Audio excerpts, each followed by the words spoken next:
Senior तज्जियाकार हैं, माहिर बैनुल अक़वामी अमूर हैं। मुझे स्टूडियो में ज्वाइन कर रहे हैं निसार सैयद साहब। निसार साहब, thank you very much sir कि बहुत बहुत शुक्रिया, आपने वक्त निकाला। मुनव्वर हुसैन माहिर आलमी अमूर हैं, उनसे भी जरा तबसरा तज्जिया लेंगे कि वो आज के हालात में अब क्या देख रहे हैं, क्या फोर्सी कर रहे हैं। ईरानी सहाफ़ी हैं जॉन हुसैन, हमारी रिक्वेस्ट है क्योंकि सिचुएशन इतनी अच्छी नहीं है ईरान के अंदर, बट हम कोशिश करेंगे कि जरा जॉन से भी राब्ता हो सके।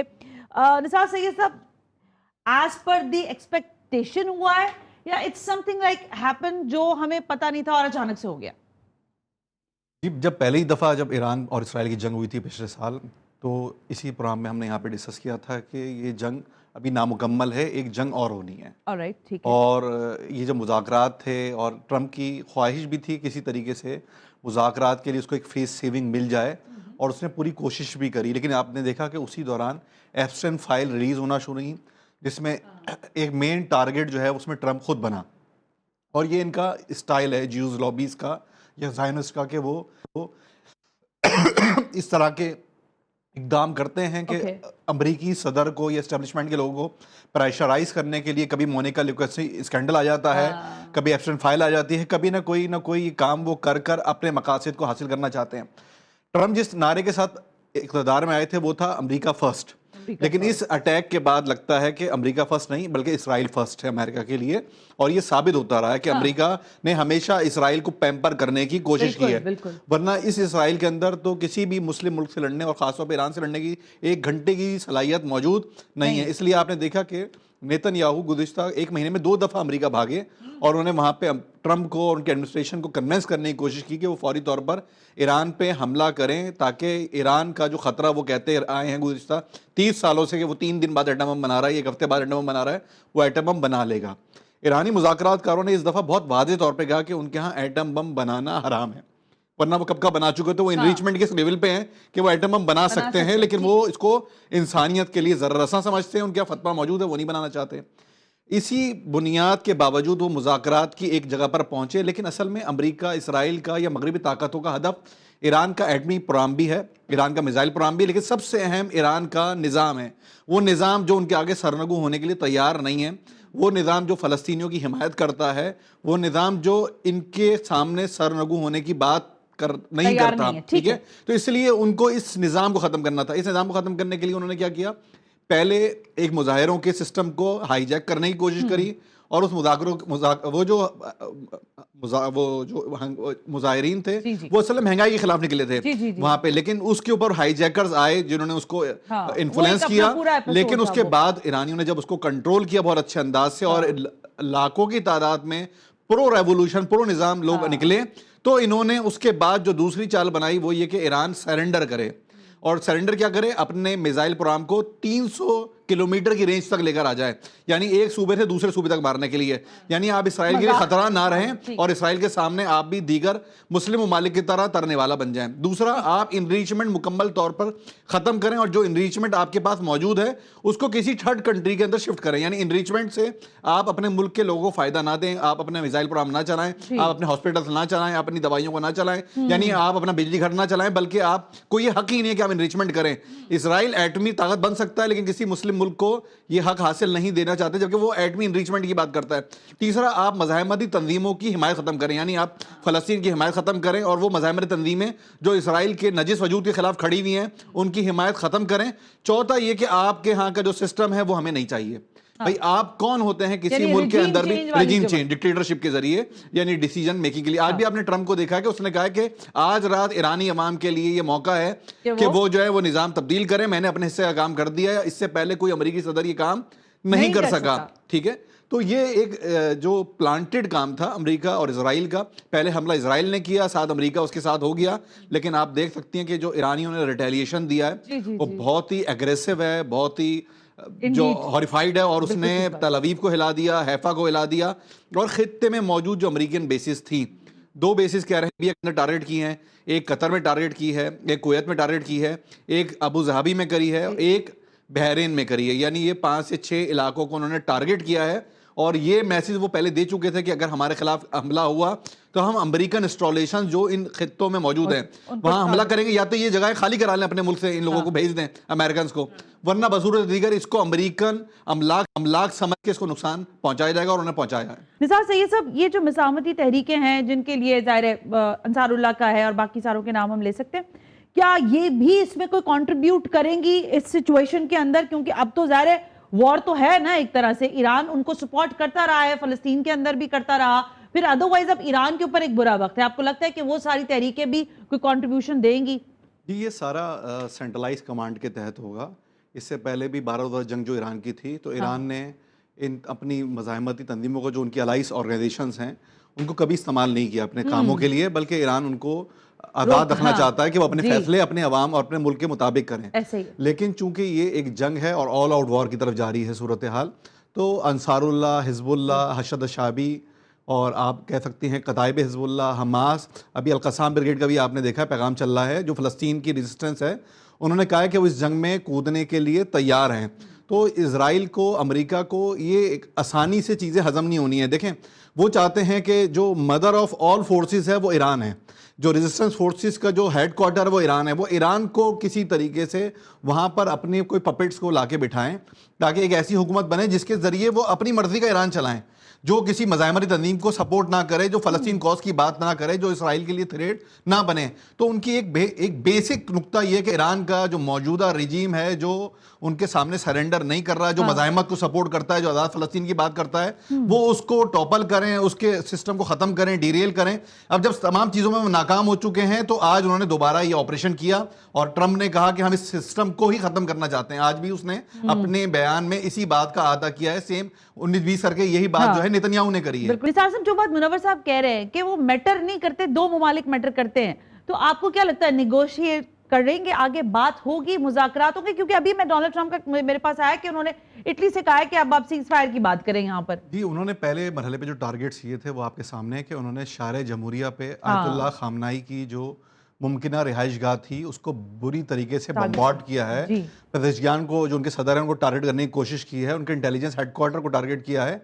वो तो ईरानियों की अपनी इन्फॉर्मेशन थी कि उन्होंने आयतुल्लाह खामनाई को और प्रेसिडेंट को और अपनी मेन शख्सियात को वहाँ से मूव कर दिया। और इराक़ची ने अभी ये कहा भी है कि आयतुल्लाह खामनाई और प्रेसिडेंट जो है उनकी अल्हम्दुलिल्लाह सेफ हैं। ठीक है, तो वो जो उनकी ख्वाहिश थी, जैसे उन्होंने पहले पिछली जंग में उनकी पूरी कमांड, फौजी कमांड मारी थी, इस दफ़ा भी उनकी ख्वाहिश थी कि ईरान की टॉप हरारकी को मारा जाए और वहाँ पर अवामी बगावत की जाए और वहाँ पर अपनी मुसल्लत करदा हुकूमत बनाई जाए। लेकिन इसके बरखिलाफ उनकी टॉप हरारकी सारी सेफ है। उसके बरखिलाफ आवाम जो है, वो जो रोडों पे निकली है, वो एंटी अमेरिकन निकली है और वो ये नारे लगा रही है कि हमें मुज़ाकरात नहीं, जंग चाहिए। ठीक है, वहां पे जंग के नारे लग रहे हैं। ठीक है, वो सीज फायर इस दफा नहीं करेंगे, इसको समझने की जरूरत है। और जो अमेरिका की कमजोरियां थी वहां पर, बहरीन, अमारात, इन सबको, कोयत, इनकी मेन इंस्टॉलेशंस को टारगेट किया गया है। जैसे डॉक्टर मुनव्वर साहब ने फरमाया कि अगर बुर्ज खलीफा या अमारात पे एक आध मिसाइल और चला गया तो अमारात और मूदी और इसराइल कहां खड़े होंगे जाके?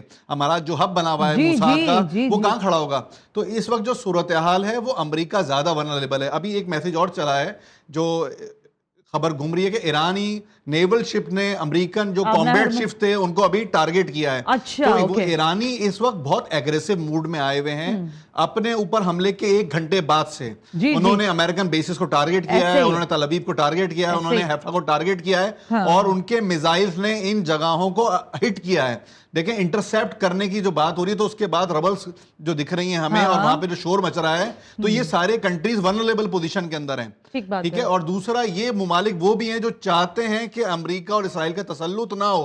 वो देख चुके हैं कि जब इसराइल ने कतर पे हमला किया तो अमेरिका पैट्रियट मिसाइल ने कतर को सिक्योर नहीं किया। तो ये जिस खतरे के तहत इन्होंने अमेरिका को यहां पे बुलाया था, अमेरिका उनको बचाने के लिए तैयार नहीं है, वो अपने इंटरेस्ट सिक्योर कर रहा है जस्ट। निसार से ये सब, अगर एक जानिब ये कोई दो बदू लड़ाई दो ममालिक की नहीं है, बाकी ममालिक भी अब इसकी लपेट में आ ही रहे हैं ना। ज़ाहिर जब अमरीकी अड्डे मुख्तलिफ ममालिक में टारगेट होंगे तो वो भी लपेट में आएंगे।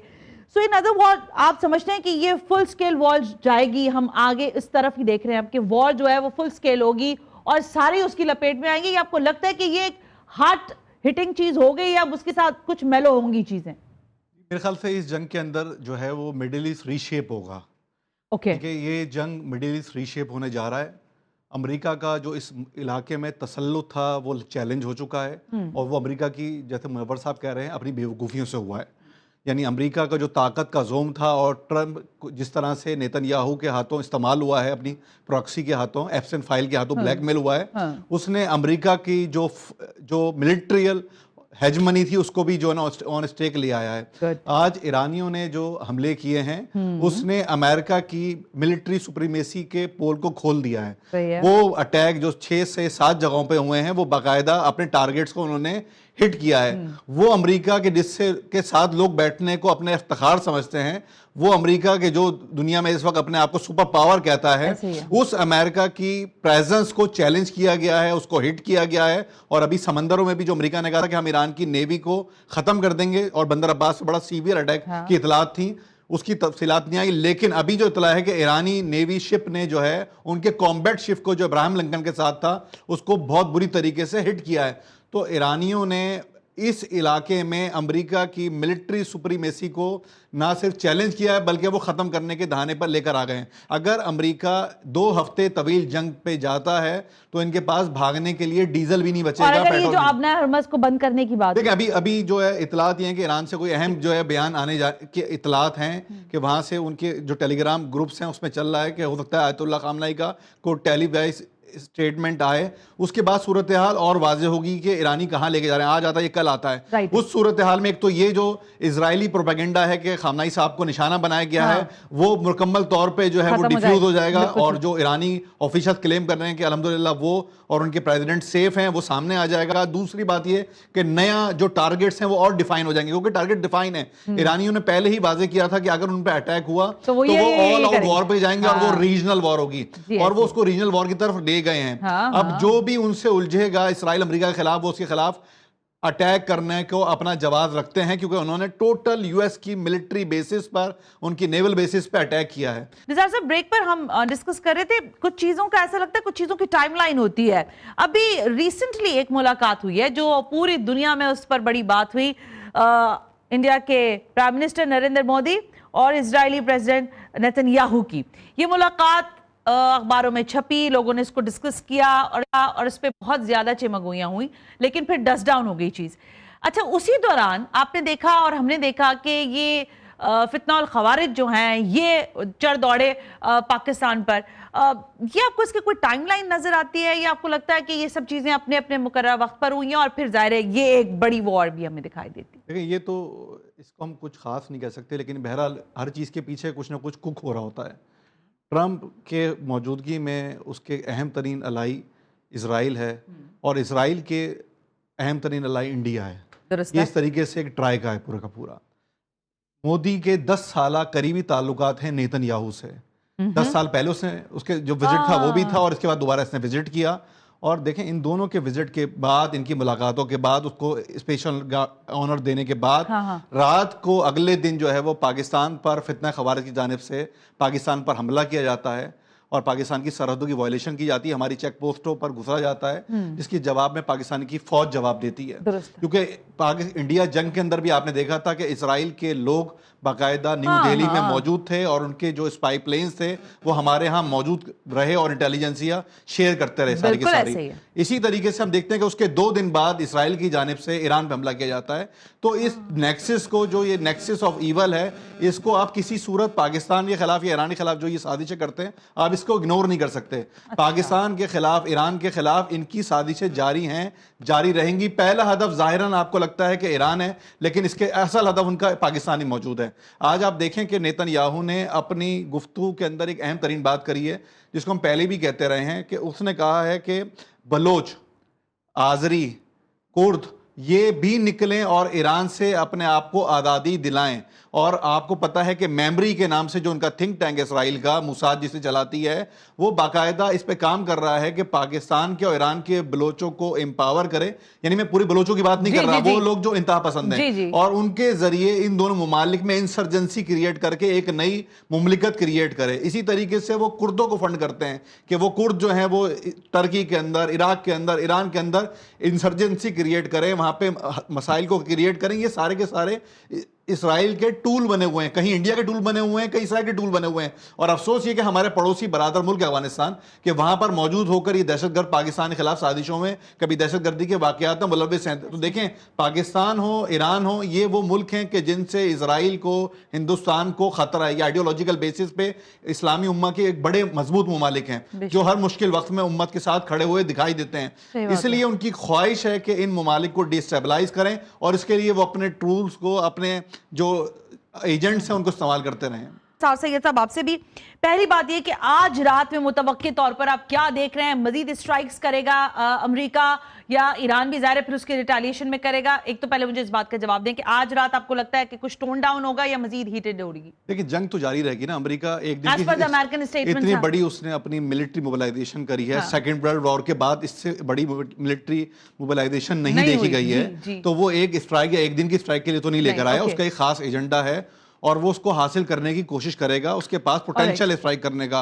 और ईरान के भी जो ऐलान है, वो अगर स्ट्राइक अमेरिका ना भी करे तो ईरान अपनी रिटेलिएशन जारी रखेगा। उनके यहाँ लोग मरे, उनकी बिल्डिंग्स को निशाना बनाया गया, उनके एक मिलिट्री के 2 ऑफिसर्स की इतलात आ रही है क्योंकि बड़े लोग मारे गए हैं, उनके इंटेलिजेंस चीफ मारे जाने की इतलात हैं और हत्ता के आयतुल्लाह खामनाई को निशाना बनाने की कोशिश की गई है। तो इसलिए ईरान की रिटेलिएशन तो अमेरिका ना भी करे तो ईरान रिटेलिएट करेगा। अच्छे पॉइंट पर आ गए, यही सवाल करना चाहती।